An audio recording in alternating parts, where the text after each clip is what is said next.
American dream does not come to those who fall asleep. The American dream.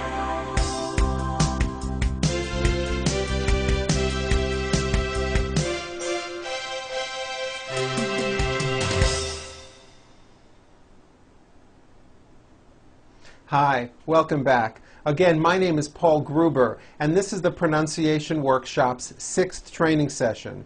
In this session, we will cover word endings.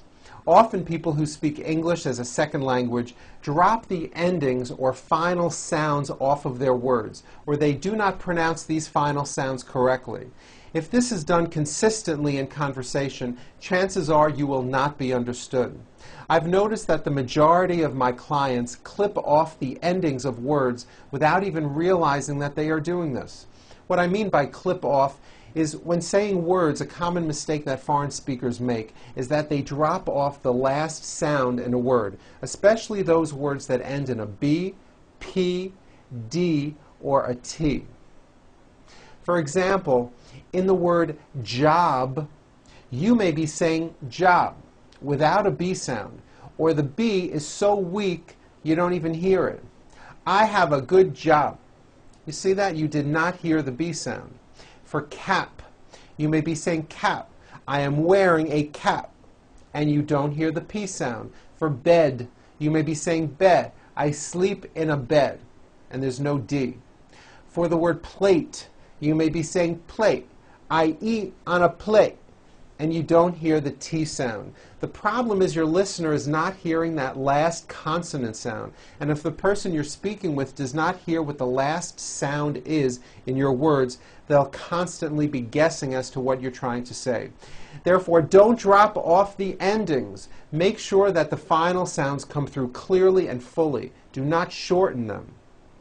Let's practice these following sentences and be aware not to drop the endings off. We're going to start with words ending with P. I hope the group will sleep on the ship. The soda pop spilled out of the cup over the map and onto her lap. Was the egg drop soup cheap? Very good. Now, another mistake that foreign speakers make is unvoicing a sound when it should be voiced. For example, job ends in a B, which is a voiced sound. Job. It's not jop with an unvoiced P. Keep the voicing going throughout the whole word. Job with a voiced B ending. Same thing with robe. Also has a voiced B ending. It's not rope with an unvoiced P. It's robe. Okay? Let's go over these sentences ending with B's.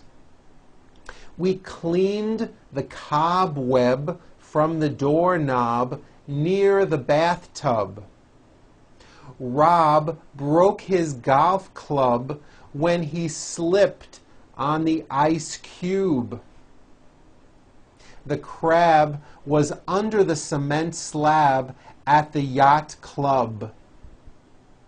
The ticket stub was found in the taxi cab.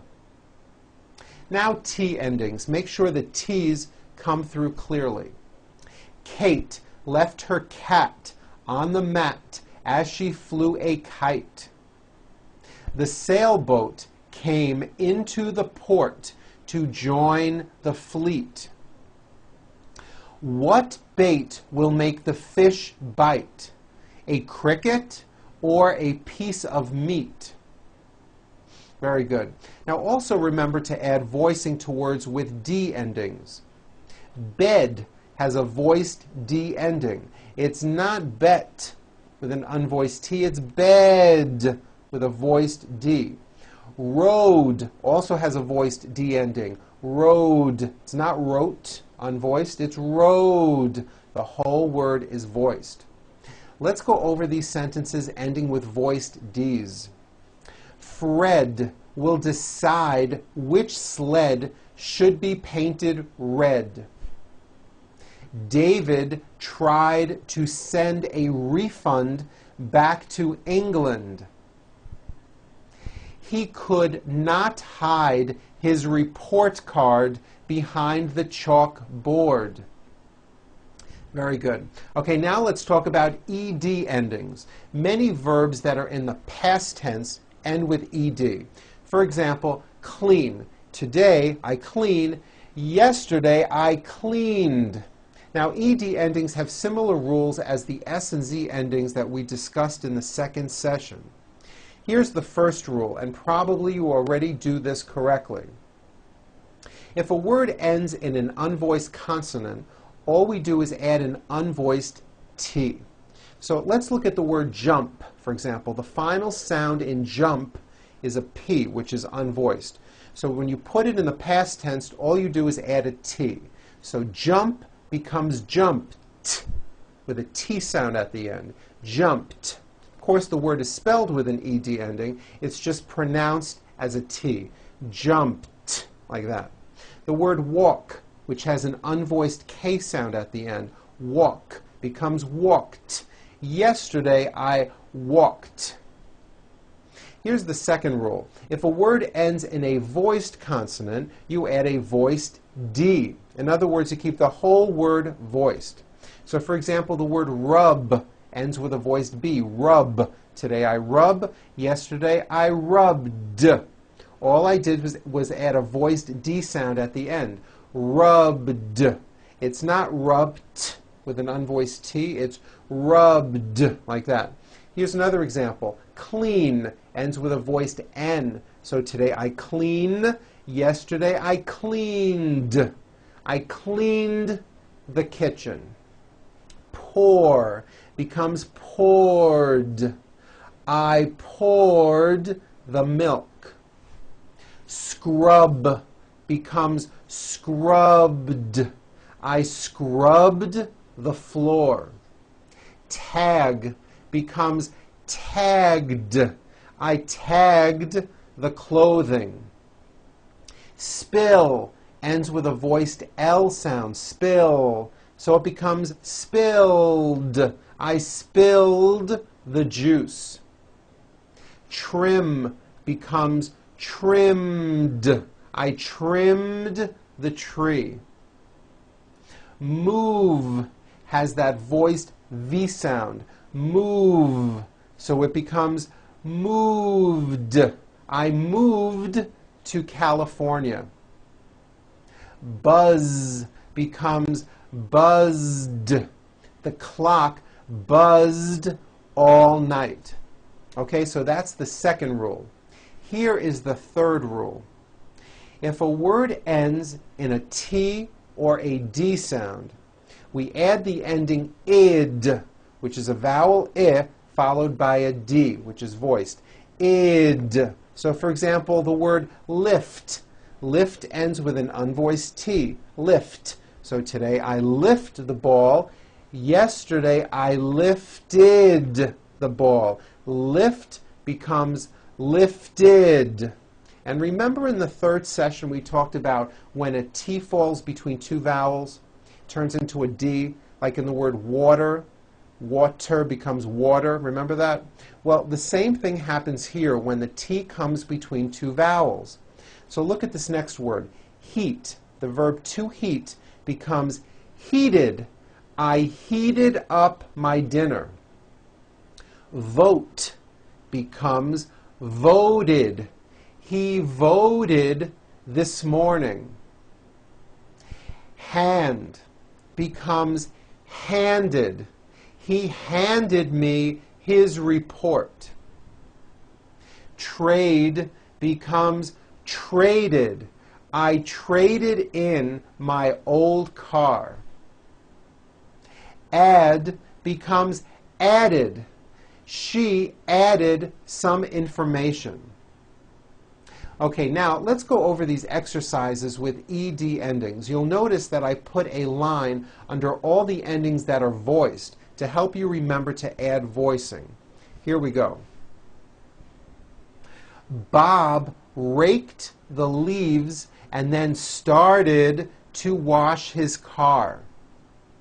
He then loaded up the dishwasher and finished washing his dishes. Susan spilled her drink on the spotted rug. She cleaned it up with a napkin, which wasted a lot of time. He thanked me and offered me money if I picked up the used equipment. Very good. Okay, now let's talk about words that end in NG. Some people who speak English as a second language have gotten into the bad habit of adding a K release sound, k, k, like that, after an NG ending. For example, in the word ring, it becomes ring, k. The word walking becomes walking, k. The word talking becomes talking, k, like that. That is not right. The problem is there's just this little k, K sound at the end of the ing sound. Don't do this. It is not right and it does not sound good. Let's talk about the NG sound. There are 3 nasal sounds in English. Nasal sounds are sounds which come out of your nose. Those 3 nasal sounds are M, N, N, and NG. Ing, like that. Let me show you something. Try to say the M sound, while closing off your nose. You see, you cannot do it because the M sound comes out of your nose. It's a nasal sound. Same thing with the NG sound. Ing comes out of your nose. It's a combination of an N and a G, and it is found at the ends of words like ring and sing. And I want you to realize that there is not a K sound. There is not a K sound. The word is not walking, k.